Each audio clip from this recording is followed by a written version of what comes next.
Fishing has always been one of the main sources of revenue for the people of Seychelles.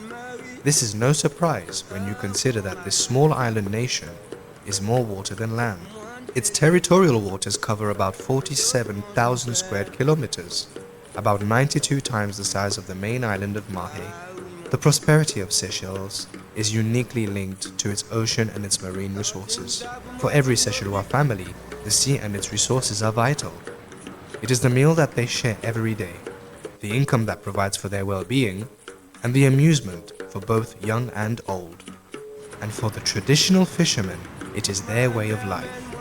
These men are invaluable contributors to the Seychellois society.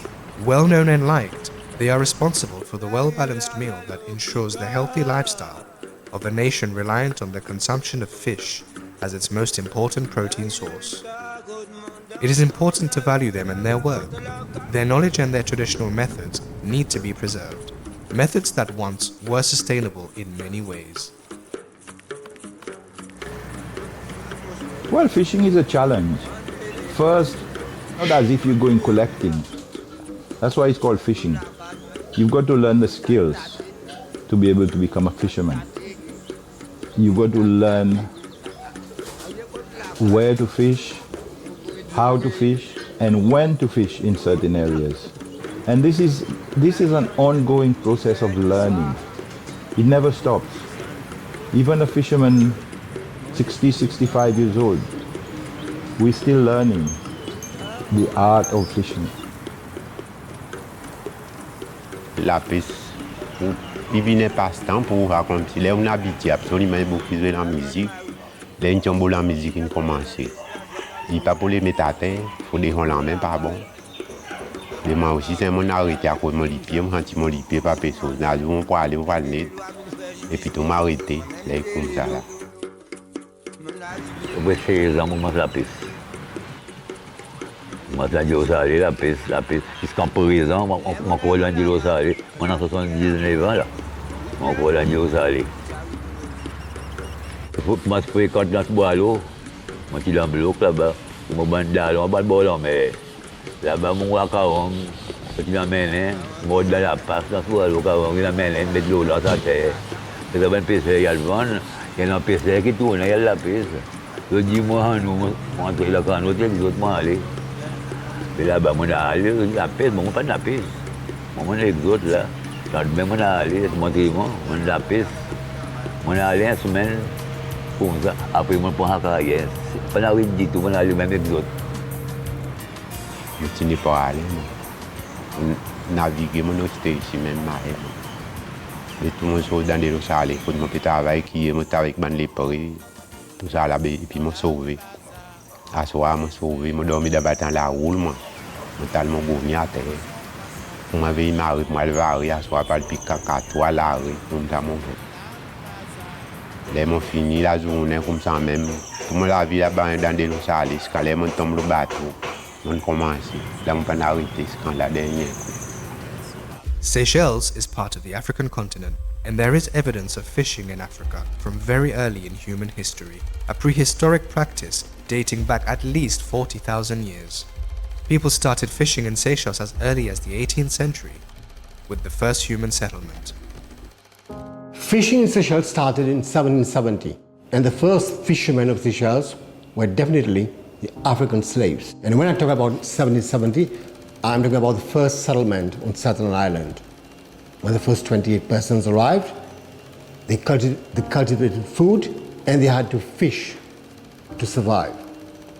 Now those fishermen who were African slaves, they came with their piscatorial heritage. Because mind you,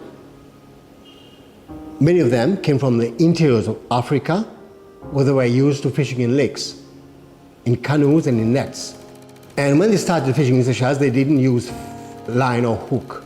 They used nets, fishing from their pirogues off the coast of Mahé. What happened to the fish? A good percentage was consumed, a small population of inhabitants at the time, and by the slaves themselves. And salted fish were bartered to passing ships in exchange for farming equipment, utensils, perhaps flour as well. but anything else that a small group of people would need to survive on a small island like Stan. And then, of course, much later on Mai. So our first, let's say, industry was salted fish. And by 1810, we have the corsair Jean-François Oudol, who was actually authorized to establish the pêcherie, a fishing station on Aldabra. 1810 was the year just before the British took possession of the Seychelles. The practice to regulate fishing started in the early 1900s. The first fishing ordinance was implemented in 1901 during the time of the administrator Ernest Sweet Escott. It regulated various aspects of fishing, including the landing sites on all the beaches of the three male islands of Mahé, Parle and Ladigue, where fishermen could land their pirogues and sell their catch. The law also provided for turtle fishing, since it was customary to export turtle meat as well as to consume it locally. These regulations ensured for sustainable fishing. That ordinance was replaced by another law in 1929 and by yet another one in 1942, which meant more regulations were being implemented. A fish export license was also introduced in 1950 and addressed all aspects of the fishing trade in Seychelles. It made provision for landing sites, fishing reserves, boat registration, licensing of nets, as well as the size of the net's holes. It also catered for the casier or fish traps. The hole of the fish trap was supposed to be at least 40 millimeters, so that smaller fish caught could go out and grow. It also prescribed fishing seasons and minimum size limits for certain species like cordonnier or rabbitfish, bretons, sardines, sprats, female crabs, pomads, oysters and mussels. This ensured that they were protected during the breeding season. Additionally, that law made it illegal to catch fish smaller than 18 centimeters. You were not allowed more than 6 fish of less than 6 inches. That was under the colonial rule, the British rule.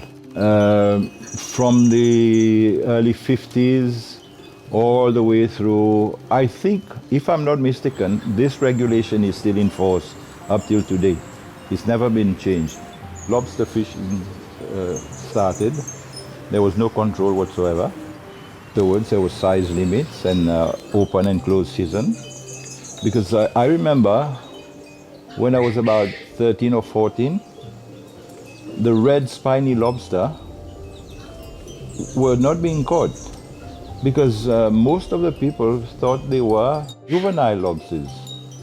They were what we called Umar porcelain, which came to maximum I've seen would be about 15 kilos for one lobster, and this is the ones that we were catching. When we caught the small ones, we just threw them back because we thought they were juveniles. And in the end, when we learned that they were a species of their own, and that's the size they come to, then when the hotels started opening up and buying lobsters, and this is when the trade started, and this is, at first there was no regulation, but then regulations were set in place. Yeah, I remember one evening, fishermen would catch up to 500 to 600 lobsters in one evening of diving. Casier qui donne nous on gagne des mailles. On fait après la Seine aussi, John Haken pour Marco pour tout. Après bande affaire 40 ça va intéressant. In the past, during the southeast monsoon season, when the sea was too rough to navigate, fishermen would find other jobs to do, such as farming. They were very strong men, willing to do any physical job to earn their living. Despite the many adversities, fishing was still a pleasure for them, and at the time it was much easier to catch fish. Poisson ouais, nous on a les trois, nous, aller pour tout, on a pagaillé. On pas dans le bête du pied, pour nous, on a poisson. Bon, pagaille. Ça poisson, carangue, d'homme galaté. Tiens, non, c'est poisson. Vous avez poisson, mais c'est un petit peu qui est encouragé. Pas quitter le mouvement pour faire l'autre mouvement. Le gars poisson, il y en a, il boule un peu la piste. Pas vraiment aller. Malgré pas tant de si on l'appelle ici, il vante. Et il aussi que l'on nous dit d'autres pas là, c'est ce qu'on peut faire, non? Bon métier, on va aller un bon métier la pêche. Il fallait pas en lui quand même. Il fallait pour aller. Quand on passe, il appelle, il tombe pas tout la terre. Quand le retrouver, la route de la terre, bon. Il va vous connaître où on est ici. Vous devez faire 280 pour venir ici, bon. Pas 300 pour descendre ici. Donc, il y a un compas sec, et compas l'alcool, ça décale de compas. Et le compas sec, il tire un pivot, lui. Ouais, il balance comme ça. Vous avez un compas d'alcool, il aussi balance, lui. Mais c'est même, il a de l'eau, lui. Il a un spirit, il vivait même pas, oui, aussi, pour le compas. Vous vivez son boîte comme ça, encore, non, mais là, en dedans, il vivait. On dit, oula, où est-ce que vous aller? For the love of their trade, fishermen would spend long periods of time at sea, sometimes days. This made for some very interesting tales that are still very much alive. Best memory, seeing a megalodon in real life. We were fishing off Dennis Island on the drop-off, and we were catching karang. Big, 10 pounds, 12 pounds at the time. And one of the fishermen caught a small, very small, teeny-weeny one. And he was so angry because everybody else were catching big ones, and he hit it with a stick, and it flew off the hook and fell in the water. A young shark came and grabbed it and swam with it. And we were looking, and all of a sudden one of the guys said, "Hey guys, what's this under the boat?" And it was very, very visible to everybody. The boat I was in was about 40 feet long, and the shark was about 2.5 times the length of the boat. The head itself, just the head, the width of the head, 5 meters wide. The dorsal fins were about 8 meters to 10 meters wide.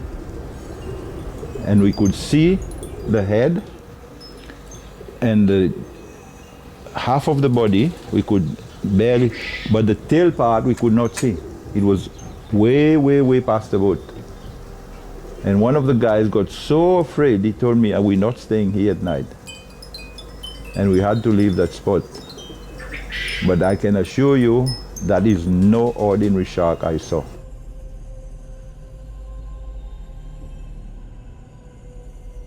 Je suis mon grand-père raconté, c'est Paris d'autres dit d'autres choses, d'autres Paris d'autres peut naviguer au bateau, d'autres temps de santé à soir, seulement d'autres à trouver, d'autres temps de santé comme ça, puis santé au masse, mais comme ça, mon temps d'autres à raconter, mon grand-père.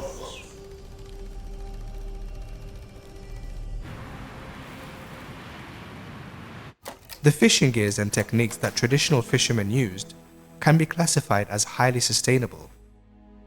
The bamboo fish trap is perhaps one of the most traditional methods of local fishing. As the name implies, it is made of bamboo, which gives it a very short lifespan. This makes it very environmentally friendly for the coral reefs where they are placed, a much better alternative to the steel traps that are on the increase today. There are 3 types of fish traps, or as they are known locally, casier. The casier pesé has 2 poles which are placed diagonally in a crossed fashion through the fishing trap. It is placed at low tide with the stones to hold it down. They are left between 4 to 6 days in the water, after which, when it's low tide, the fishermen would drag it to shore to empty out their catch. Originally, fishermen would go on foot to place this trap. Mon constant papier, la brisant, à Bougainville, le récif, voilà qui est à pied. Pareil, quand j'ai comme ça, on va aller, on met le bâton pesé. Là, vous venez peser, vous mettez des mains, la mer sec, quoi le guetter. On va tout la mer sec. Bien, là, on va aller, 3 quarts d'heure, on va aller, on les vicines, dans des poissons pleins, qui n'étaient pas levés, la mer, vous payez ça, la mer, vous voulez ça l'autre. On prend combien de poissons tibans. Casier la vole, also known as clair, are baited and set up usually early in the morning and retrieved later in the day around 10 a.m. The kind of baits used in this casier vary depending on the kind of fish they wanted to catch. For example, la liane réglisse, a local plant, was known to attract rabbitfish, whereas loulou, a small kind of crab, was known to attract parrotfish. Some fishermen also use octopus as bait. Compared to other types of casier, casier dormi are set in deeper waters, much further from the shore. Stones are attached to the casier to allow them to sink. This type of casier is usually the strongest and can be left for a number of days before they are retrieved. Handline fishing is also a very important fishing technique and highly favored among the locals. Before the use of nylon, just like with bamboo traps, fishermen used natural alternatives. One of them was made from the aloe plant, known as lalwa. Leaves of the plant were scraped, cleaned, beaten, and stretched to make a strong line. This was used to tie one or several hooks of different sizes, depending on what fish was desired. The fishing gear has changed a lot, because when we started fishing, it was just cotton lines. There was no nylon fishing line. And we didn't fish in very deep waters, but it was just coastal areas because fish was abundant. I remember when my father used to go out fishing, if he was going outside of the reef, it was sort of big fishing expedition. Everybody from the village would come by and wait for them to come back. And from there, all the fish were just given to friends and acquaintances, and you know, there was no storage for fish. There was no cold store, there was no freezer. And some fish you could salt and preserve, but not all. But in the end, the fishing at that time was just for pleasure, not for business. Harpoons are also used among local fishermen. They come in different designs depending on the species being fished. A short harpoon with a string attached named clou was designed for turtle hunting. It was short so as not to puncture the lungs of the turtle. If a turtle managed to escape while being hunted, it could still survive. La martin was a type of harpoon used to hunt dolphins. It consisted of two parts. One was of metal which was fixed on a shaft of wood. The fisherman held the wood shaft that was thrown for hunting. The metal part was fixed into the animal. Another type of harpoon was lafrine, which resembles two hooks attached to each other with a wire. Lafrine is then fitted into a tube-like shaft. This type of harpoon is still in use to hunt rays along the coast. When a ray is harpooned, the lafrine would stick into the animal but would still be retained by the wire. L'hameillon or meillon was a massive hook attached to a chain with a swivel at the end of it. This hook was used solely for shark fishing. However, this technique is no longer in use because it destroys the shark's jaw, a much prized commodity among tourists and locals. Traditional methods included more than just fishing techniques. Navigating these vast waters without modern sophisticated equipment such as GPS meant that the fishermen had to rely on their surroundings. To locate their positions, such as the best fishing grounds, fishermen used what they called marques. This practice involved aligning two or more immovable landmarks, such as headlands and rocks, at a certain angle in order to find their fishing locations, which is known as bar. Similarly, when coming back to shore, fishermen would use the same technique to locate their landing points. Some fishermen today still rely on this marque, while others use it alongside modern devices. Au commencement, nous pas servi aucun GPS, éco-sounder, m'a servi. Nous servi pour technique. On a essayé bonne technique PC, quand moi pour expliquer, il pas plus difficile. C'est mon PC qui pourtant nous dire nous servi marque et il y en a qui encore servi marque. Marque le temps où assister un point avec un autre. Disons là où sorti à terre, où voir un la case, il y avait un la pointe rose. OK, ça y est marque aller. Là où arrive un côte disons côte arrive côte ça spot poisson, où voir un île avec un autre petit bout de la pointe la terre. Ça tout ça les sardines comment dire les sardines maillent ensemble Et voilà où ride to the spot. Val de la Paz. Ano, nous conduisons avec soi, pour pas un marque là. Pour pas qu'on a l'autre, mais c'est que l'église, l'autre, il y a allé, on va faire des marques là. Au point, l'autre quelque chose, avec l'église, là, on met avec l'école là. Voilà, on marque, on va get l'autre marque, on va là, c'est un montagne, c'est un tannis sorti, c'est quoi? Bah, il sait, il m'a avec l'île 18, il fait l'île aura. Elle va à la pointe.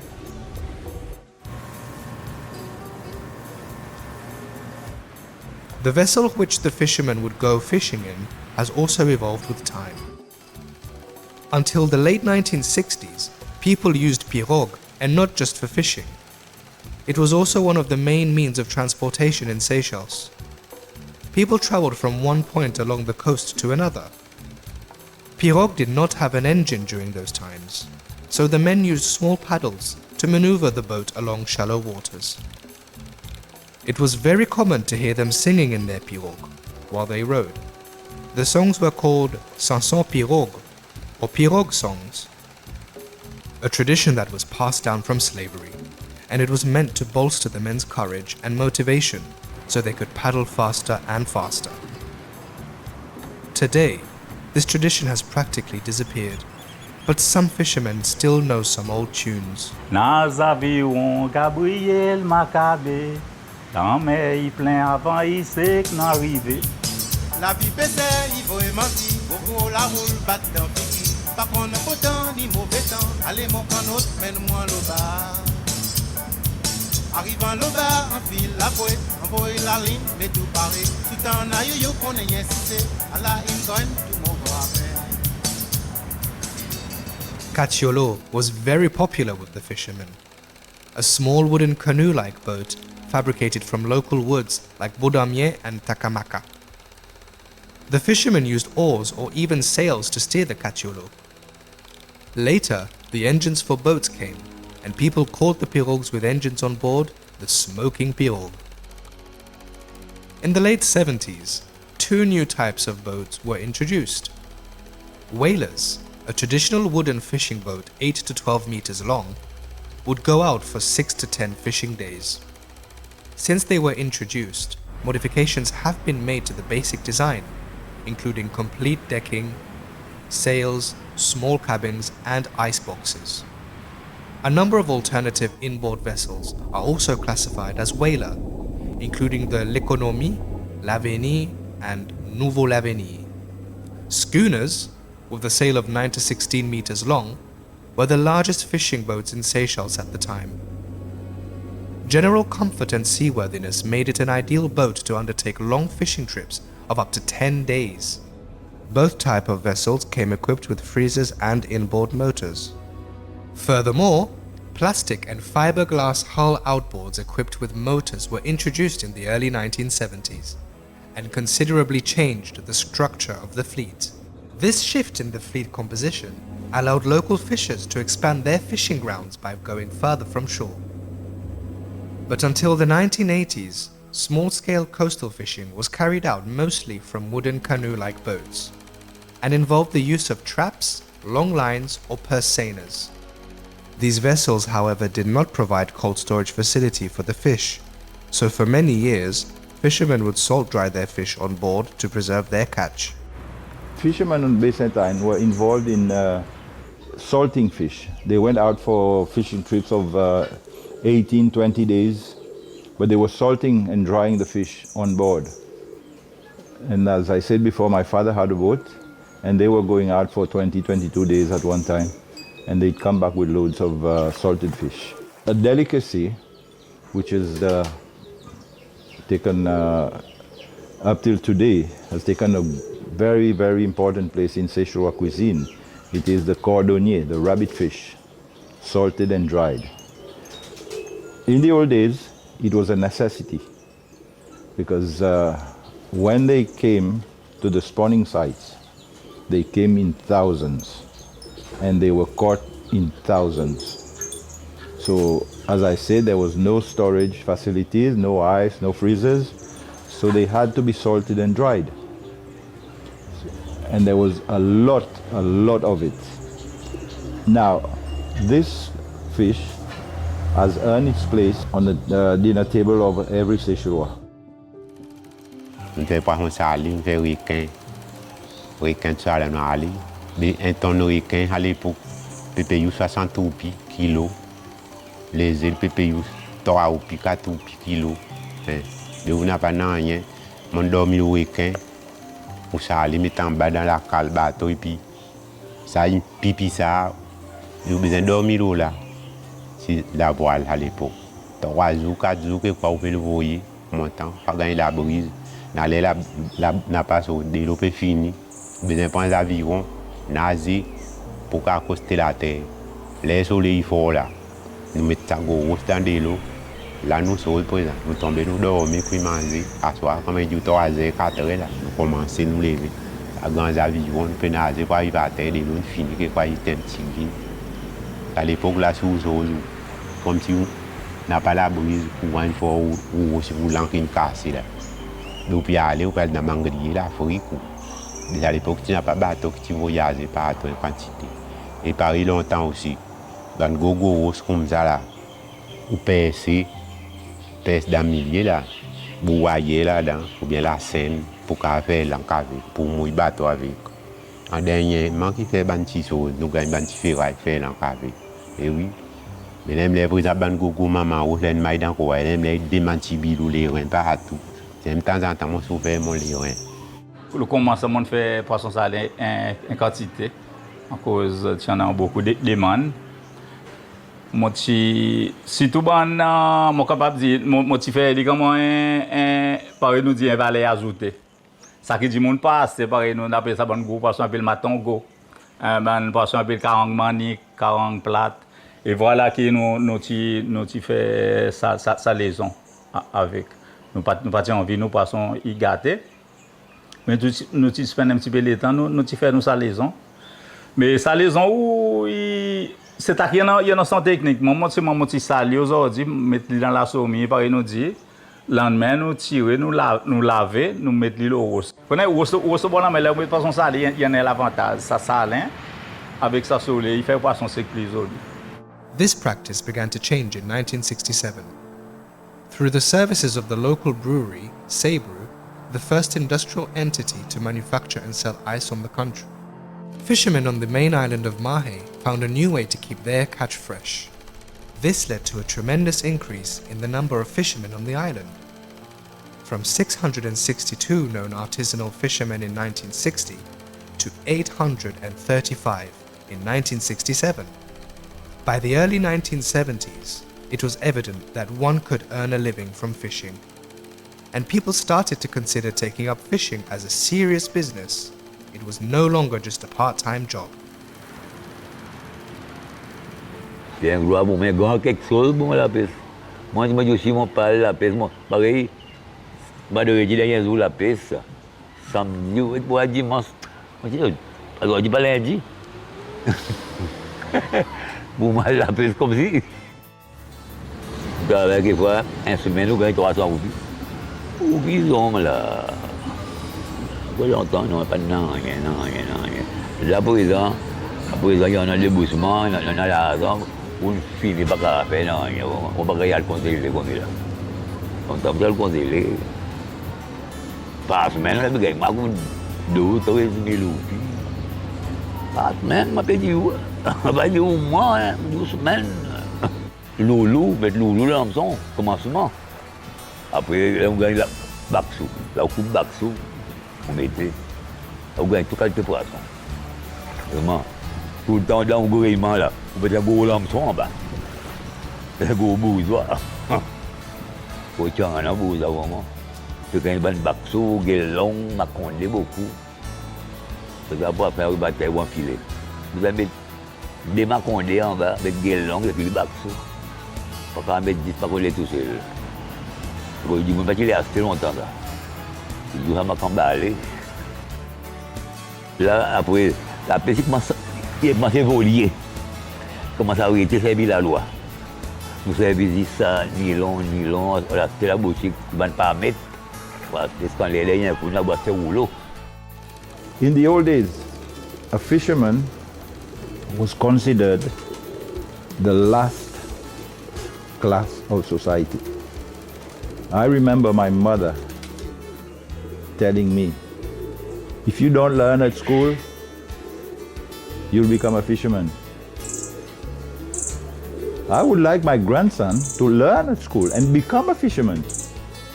Because nowadays, you have to be intelligent to operate a fishing boat. If you don't know anything about navigation, how are you going to operate these new fishing boats? You don't even know what a GPS is, you don't know what a sounder is, So you have to be intelligent, you have to be educated to become a fisherman. At that time, fishermen associations did not exist, but the local community showed much solidarity and shared many things. Monopolizing of the trade was something unheard of. In the past, fishermen were not so, they like to share their information more than nowadays. In the old days, if somebody had discovered a new fishing ground, they would freely give the information to all the other fishermen, but nowadays they tend to keep it a secret, and they think that some of the fishermen think that every single fish in the ocean belongs to them. It belongs to all of us. Why not share? In 1981, the Fishing Development Company, FIDECO, was created to develop the new fishing policies established by the government. Its mission was mostly to develop the fishing industry for exportation. In 1982, FIDECO owned 15 boats, mostly schooners that were producing 300 tons of hook and handline fish. The export of fish changed the industry in Seychelles drastically. Fishermen started to fish more and more and go farther and further out at sea. Since the mid-80s, every year, there has been an increasing pressure from fishing on the demersal fish stock. Well, it changed the lives of fishermen because, at one point, we had to fish according to the demand. And that is why at that time there was a lot of fish around. But when FIDECO started, and there were quite a few private companies also exporting fish, then the demand increased, and so did the catch effort, because everybody was catching as much as they could to come to shore and sell for export. But it was much, much more than the local market needed. Whereas previously they were fishing just for the local market. Okay, so it changed the lives of fishermen because fishermen were earning more money than before. And most of them, well, not about 50% of them, they had enough revenue to build a house or something like, get something worthwhile out of fishing. The artisanal fishing sector in Seychelles produces more than 3,000 tons of fish per year. And with about 17% of the population engaged in fishing, contributing to 20% of the GDP, this makes it the country's second most important economic activity after tourism. However, pressures from both the fishing and tourism sectors are having an impact on the coastal and marine natural resources. Today, our marine resources are under threat.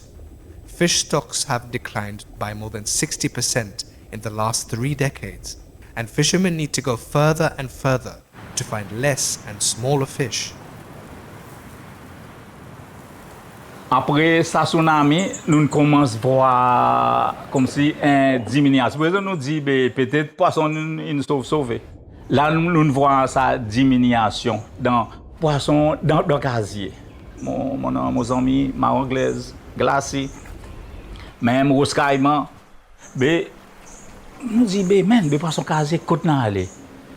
Même poisson casier n'a pas. Comme si même nous commençons à voir sa diminution et sa diminution grosse aussi pour casier. Mais poisson, dans 2010, je suis capable de dire qu'on commence à voir sa grande réduction de poissons, surtout de poissons vieilles avec bourgeois. On voit sa grande diminution. Mon capable de monter dans un sport qui mon capable de faire du monde là pas ni trop loin un 8000 d'ici moi aller moi mais nous c'est que vivant à terre là mais là maintenant dit tout mon pécozou mon sorti ici nous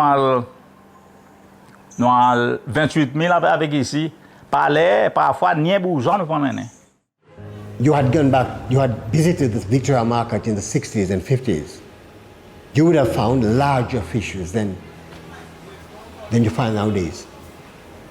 Much larger. In our Creole vocabulary, we talk about kang balo. When you talk about kang balo, it was a huge trevally.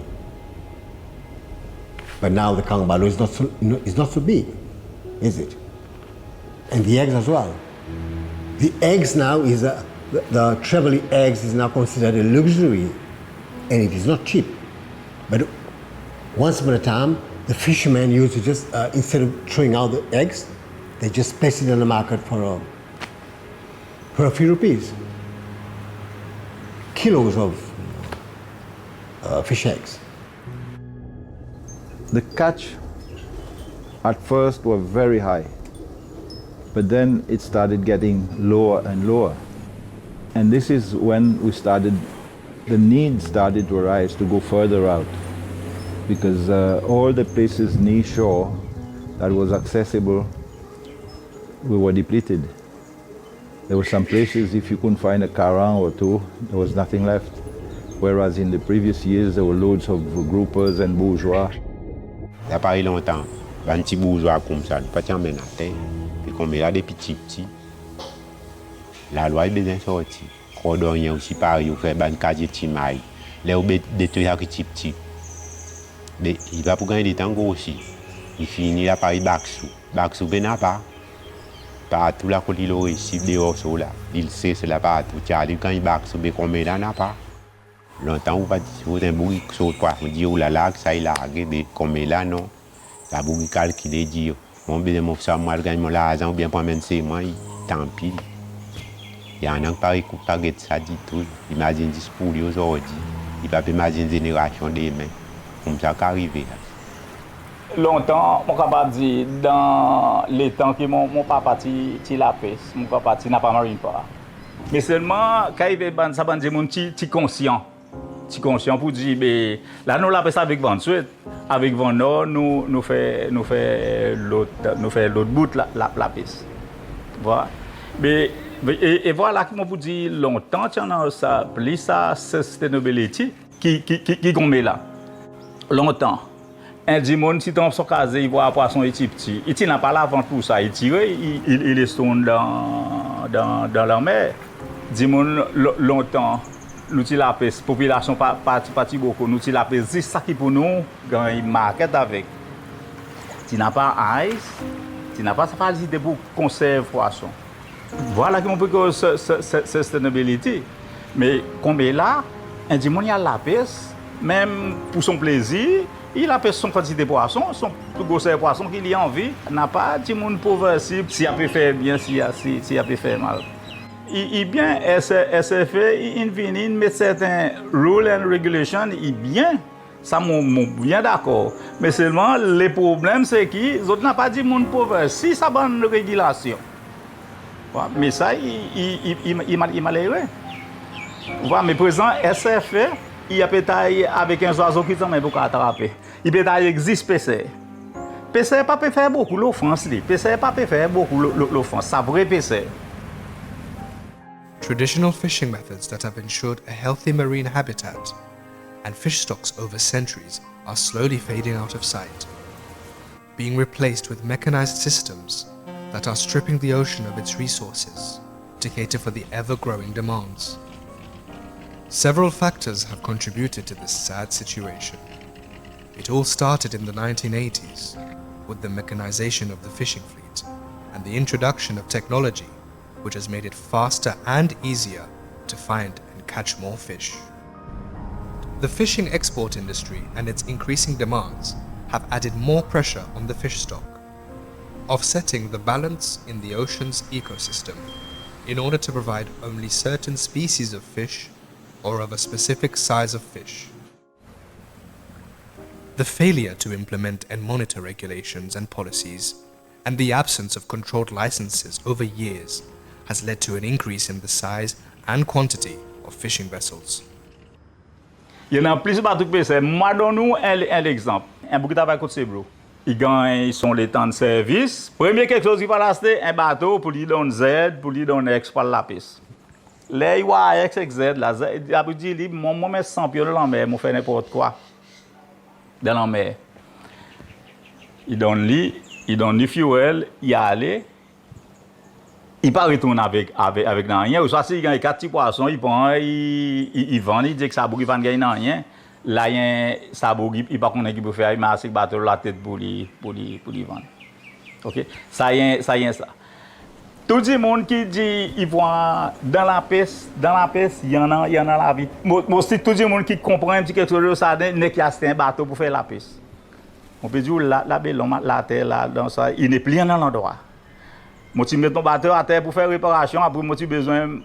Moi, par contre, on emploie, moi, là, 5 000 pour checker un bouc dans mon endroit, pour continuer à avancer pour mon besoin de bateau. N'est plus dans l'endroit pour le bateau. Mais tout le monde, il a envie dans la mer. Mais mon coin, il arrive un moment que l'autorité a besoin de regarder ça. Pour nous dire, n'a pas PC. PC, il y en a. Mais là, nous dit, n'a pas PC. On a où 350 licences. Mais sa petite population qui n'en a. Normalement, par le bateau, le ban schooner, il a besoin de 7-8 membres l'équipage. Il n'a pas.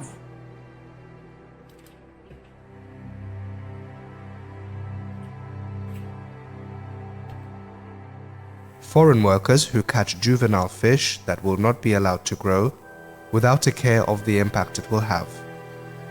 All of these factors have led to overexploitation of our marine resources. But now there's a new threat to the small fish, which are the expatriate workers coming to work in Seychelles. You see them every Sunday, they catch because in their country they are used to catching small fish. And they come here and they are doing the same. Just off the beach everywhere you see them fishing and catching bagfuls of, small fish like that. And we're trying to stop that. Climate change is also a threat. Rise in sea temperature is destroying the ocean's natural habitats. The coral reefs, giant nurseries where juvenile fish grow, are dying. Seychelles has lost more than 90% of its coral reef since 1998. Coastal development in recent years has also caused great loss to the coastal habitat, destroying important nursery grounds such as mangroves, seagrass, or coral reefs. These factors have had an undesirable effect on the fish stock. Our new generation of local fishermen has lost the sense of ownership of their resources and in the meantime lost hope. It is evident that fishing methods from the past retain many sustainable practices that are still relevant and can be applied for today. More than ever, traditional fishing practices that promote its sustainability need to be kept alive. And today I would say you can shore with all the most sophisticated lures. Between Mahe and Pranay, the stock is not there anymore. It's just gone. A complete turnabout in our ways of fishing is required if we want Seychelles to continue to prosper and remain relevant on the fishing market. Fish stocks need to be rebuilt, while fishermen need to maintain their livelihoods. The country is now refocusing its development around a sustainable blue economy and is implementing several private and public projects linked to more sustainable fisheries management. In January 2022, the government of Seychelles introduced a series of new fisheries management measures to rebuild and maintain healthy fish stocks. For many years, some fishermen have been very conscious of these sustainable practices, and they would release certain species if they were juveniles or too small. But lots of awareness programs are still required to educate not just the fishermen, but the general public. On Pranay, the fishermen themselves decided in 2019 to take the future of their declining fish stock into their hands, a first in Seychelles. So we were witnessing all the catch from the fish traps that were coming in. And we noticed that especially the cordonnier, the rabbit fish, were getting smaller and smaller. So we said, what are we going to do about it? Are we just going to sit there? Or are we going to ask SFA to take some action? And, you know, as we went on, we decided, why not ourselves, the fishermen, decide to do something? So one day I invited everybody here and we sat down, we discussed what exactly we wanted to do. Together, they decided to close Baie Sainte Anne on Parlay to trap fishing during the northwest season, when the weather is calm for a period of 6 months. The temporary closure preserves fish stocks in the bay and allows fish to grow and multiply, which will result in higher catches during the southeast season when the area is to be reopened for fishing. Studies conducted after the second year of closure showed that the project was a success. A rise in the weight of the total fish caught in fish traps, as well as the average size of the fish caught, were noted. The study showed that after the voluntary closure, the average weight of fish traps was over 7 kilograms compared to 1.8 kilograms before the project was implemented. It was also noted that the average size of fish caught in the bay after the second closure was up to 21 centimeters compared to 14.5 centimeters. This project is an example that should be replicated throughout the country. I'm hoping that in the future we will be able to carry on closing and opening during the 2 seasons and helping the fishermen. People need to learn that this resource is not infinite. We have to preserve and let it reproduce for the next generation. A Seychellois NGO, Green Island Foundation (GIF), is working on a project that involved directly the local artisanal fishermen to identify fish species that are in decline. This project was interesting for us on many fronts. First, it was the fishermen themselves that identified the species that they wanted us to monitor. Secondly, the fishermen themselves came up with voluntary measures that they were willing to adopt to make artisanal fishery more sustainable. So when I'm talking about measures, I'm talking about size limit on certain species. And we hope that in phases of the Maille Plateau Demersal Plan, these measures will be adopted on a national scale. Over the last 50 years, the fishing industry has damaged our fish stock and the ocean. As highlighted, the practices of artisanal fishermen have assured sustainability for many years. Practices that, if modern-day fishermen were to adopt, will play a huge role in ensuring the recovery of our fish stock and preservation of their habitats. So all is not lost. The government, NGOs, and other stakeholders are implementing new measures which can make a significant impact on our ocean and its resources. With a shift in practices towards more sustainable solutions, we hope to see a positive change in the fish stock, just like we have seen with the fishermen of Baie Sainte Anne. Remember, the preservation of our sea and its marine resources, along with a healthy fish stock that will cater for generations to come, is the responsibility of everyone. You, I, and our children. So be conscious of how you fish and how you consume. Help protect our ocean and its resources so that we can rebuild our fish stock together.